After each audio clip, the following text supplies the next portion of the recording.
Okey, bismillahirrahmanirrahim. Assalamualaikum, salam sejahtera. Selamat datang ke channel YouTube Faizal Kapli. Okey, hari ni kita ada sebiji Myvi Icon. So, dia datang daripada ni Keratung. Daripada Keratung datang ke Nilai, guys. Hari ni dia datang, dia nak upgrade servo brake double layer. So, dah tengok sini dia dah pakai adjustable tapi masih pakai drum brake lagi.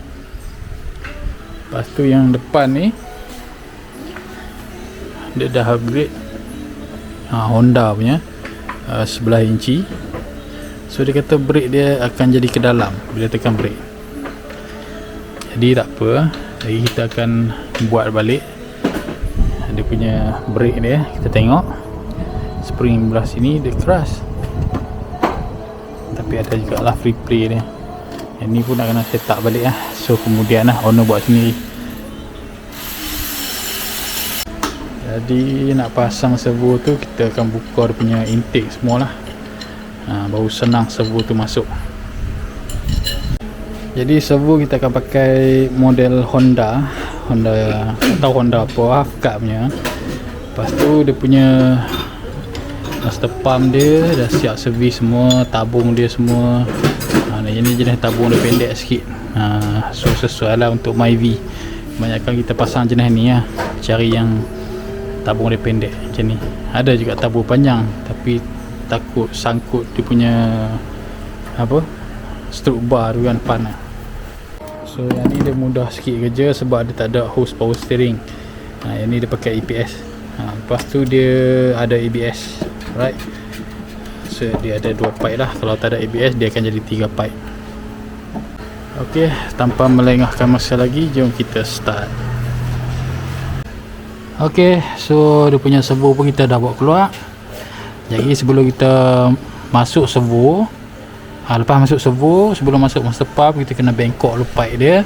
Daripada yang sebelah kiri ni kita beralih ke sebelah kanan. Sebab lubang master pump yang baru ni sebelah kanan. Alright. So ni servo dia, kecil je. Kalau Myvi Pasu, Myvi Pasu tak ingat. Ada servo dia besar. Yang ni dia kecil je. Lepas tu kita masuk servo yang ni. Sebarang tengok. Dia ambil masa sebab kita biasanya kita spray pakai gun tu, dia jadi lambat kering semua. Jadi apa-apa hal kita kena booking dulu. Sebab kita tak buat walk in tak buat walk in, kena booking. Jadi bracket U ni kan, kita kena wedding dia punya nut, bagi panjang sikit. Sebab bila masuk master pump yang ni dia jadi pedal tu jadi rendah. So nak tak nak kita kena wedding sikit. Alright.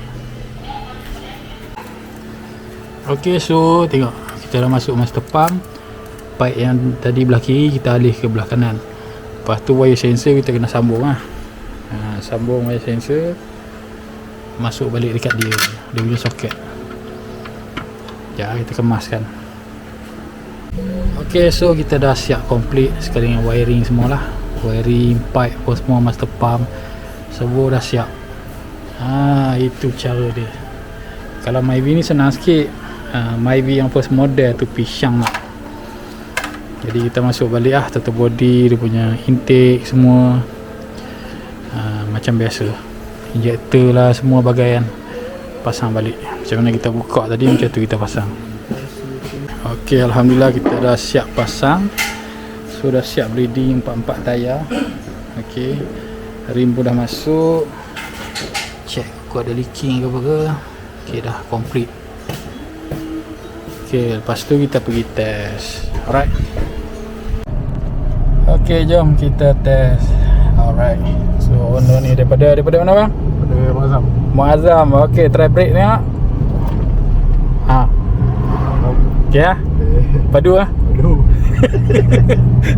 Kalau tak sebelum ni macam mana bang? Jauh. Jauh lah? Jauh. Lepas upgrade Sebelum jadi yang tu pun memang jauh. Oh, ada jauh. Oh, memang ada jauh lah. Ada jauh. Alright. Gila daripada Muazzam datang ke Nilai, guys. Upgrade servo brake dah boleh. So beza lah. Beza. Banyak beza lah. Banyak beza kan? Banyak beza. Bijak sikit je kan? Ya. Okey, mantap. Alright, jom kita balik. Pusing lah. Pusing sana. Okey, so harap-harap owner berpuas hati ya, Bang. Wajib. Tak sia-sia datang ah. Ya. Daripada jauh datang. Gila malam-malam guys. Nak raya ni kan. Oh dia. Lain eh? Lain. Dalam beza lah. Alright, jom kita balik. Hujung raya. Okey. Terima kasih banyak. Baik, sama. Alhamdulillah. Siap. Terus boleh keluar. Okey. Straight ya, lepas tu ambil kiri. Jalan tadi. Okey. Okey, sama. Alhamdulillah settle. Myvi lagi SE. Myvi lagi best. Upgrade server break double layer. Okay, so jangan lupa like, share dan komen di YouTube Faizal Galpi channel. Kita jumpa lagi di next episode. Assalamualaikum. Bye.